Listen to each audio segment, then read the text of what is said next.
como todo iniciante, eu cobrei errado no início e a longo prazo a gente vê que o nosso negócio não fica sustentável, realmente não dá pra gente sustentar esse valor quando a gente tem uma grande gama de clientes e a gente precisa contratar pessoas, e, enfim, é um bolo só.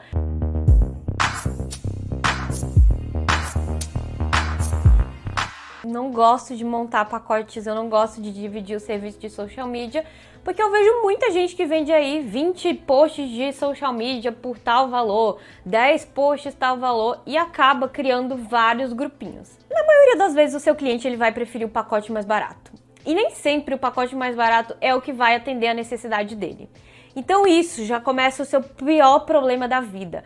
Imagina você chegar no final do mês, ele vai cobrar ali o resultado e você vai dizer o quê? Ah, então, você comprou o pacote de 10 posts, mas na verdade você precisava do de 20. Então eu não posso te dar a estratégia, eu não posso te dar o resultado correto.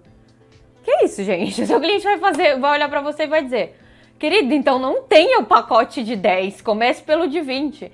Enfim, vira um bolo só, já dá uma dor de cabeça só de pensar. Então dividir esse tipo de serviço é muito arriscado. Eu vejo gente também que divide não em pacote de posts, mas que divide em a gente vai fazer só feed para você, ou a gente vai fazer só os posts, você manda o conteúdo, a gente vai fazer só feed, stories, reels, você se vira para fazer, outros tipos de formato você se vira para fazer, e isso acaba se tornando muito complicado. Então a gente prefere assumir 100% tudo. Se a gente precisar de um IGTV para fazer a conta crescer, a gente vai solicitar ali um roteiro. Se a gente precisar de um Reels, a gente vai enviar um roteiro. Se a gente quiser fazer um post carrossel, a gente vai fazer. Isso nos deixa muito mais seguros de saber que o que a gente pensou e o que a gente idealizou ali de estratégia vai ter efeito. Então, no final das contas, quando você pega ali o seu relatório no final, é muito mais prazeroso você saber que o resultado foi feito porque você seguiu 100% aquilo que você planejou. E se deu errado, que eventualmente dá, você sabe ali onde você errou e aonde você pode recomeçar. Porque também imagina, seu relatório chegou com uma baixa e aí você não sabe em qual momento ali da sua estratégia ou da estratégia que o seu cliente definiu que você errou. Fica muito mais difícil a gente ali achar o erro e recomeçar. Então, muito cuidado com isso, com dividir em pacotes. Um ponto importante, antes de eu te ensinar de uma vez por todas como definir o seu preço, é que você saiba que quando você está fazendo um serviço exclusivo, quando você está montando ali uma estratégia personalizada para um cliente, você pode cobrar muito mais caro por ele, porque é uma coisa totalmente individualizada e isso vai levar mais tempo do seu dia. Mas também não adianta vender algo como exclusivo e na prática ser totalmente diferente, você fazer o mesmo para todos. Não se engane com o seu cliente se você acha, ele não tá nem vendo, ele nem acompanha outras coisas. Os clientes, eles conversam entre si, eles se conhecem e assim, eventualmente eles vão saber o que está acontecendo, se você faz a mesma coisa para todos. Então tenha muito cuidado com isso, a gente não quer estar aqui formando profissionais que são meia boca, então preste atenção nisso. Existem duas formas de você definir o seu preço. A primeira é olhando o mercado, quanto está pagando por isso se você estivesse trabalhando na CLT, fazendo o mesmo que você faz. Então, segundo o site Vagas, que é onde a gente pega aí a média do que está sendo pago nas empresas, um salário de um social media iniciante é R$ 1.003, para um social media avançado que vai até R$ 2.200. É preciso pensar também que com esse valor as empresas descontam o imposto, INSS e diversas outras coisas. E elas também dão de vantagem aí plano de saúde, vale refeição, vale transporte, que são coisas que você, sendo freelancer, você não tem. Com isso, vamos usar o valor mais alto, que é o de R$ 2.200. Nele, você vai pensar no dobro desse valor e dividir pelo número de horas mensais trabalhadas se você fosse um funcionário. Exemplo. Você tem aí 4.400, que seria o dobro de 2.200. Você vai dividir isso por 160 horas, que seriam aí 40 horas por semana, e vai te dar um valor de R$ 25,50. Esse é o valor mínimo que você precisa cobrar por hora. O valor da sua hora, então, é R$ 25,50. Mas não para por aí, porque você precisa acrescentar todas as suas experiências, o que você já estudou, o quão bom você é naquilo, e aí você precisa acrescentar no valor da sua hora. Mas aí você já consegue ter uma base do quanto você deve cobrar aí pelo seu valor. Agora vamos aprender a segunda forma, que é normalmente a forma mais usada no nosso meio. Essa segunda forma ela é a mais usada porque ela contém ali coisas da sua rotina, os seus gastos, então vai fazer mais sentido até para você que trabalha como freelancer e tem que cobrir ali gastos de aluguel ou de coisas que estão ali na sua rotina. Então bora lá, pega o papel que a gente precisa fazer umas continhas. Primeiro ponto, defina quantas horas você quer trabalhar. Então se você quer trabalhar 8 horas por dia, você vai ter aí 40 horas semanais e 160 horas por mês.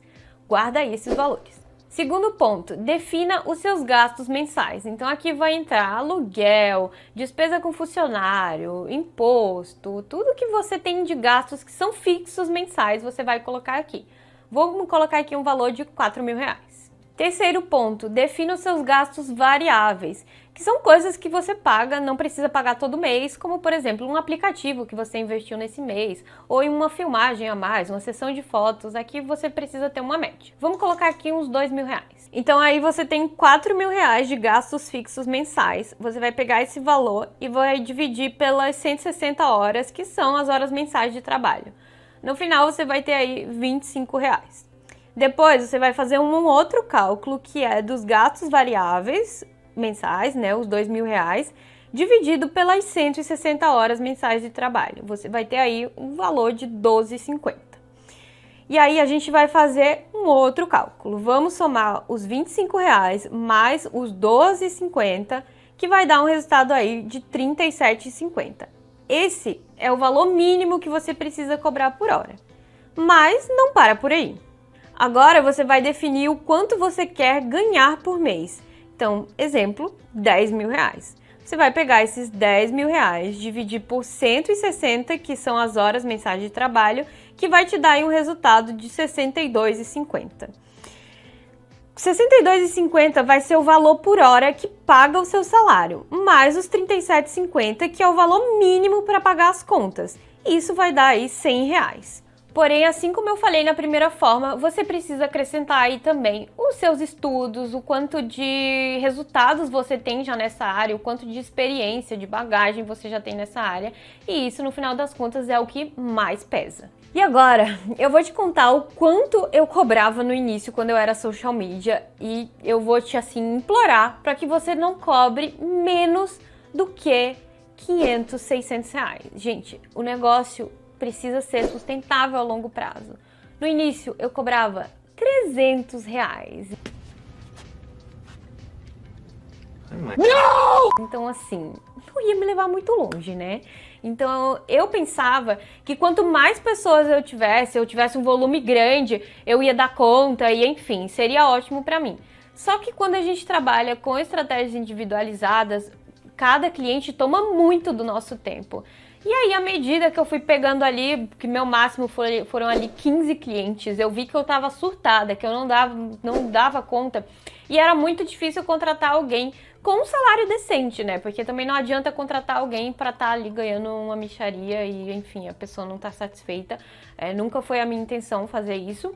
Então, eu precisei reformular aí o meu preço dos R$300 que eu cobrava. Eu cobrei esse valor. Primeiro, eu era iniciante. Segundo, eu não sabia nada do mercado, eu não tinha base alguma do que eu deveria seguir. Então, realmente, foi um desastre total. Não cometa o mesmo erro.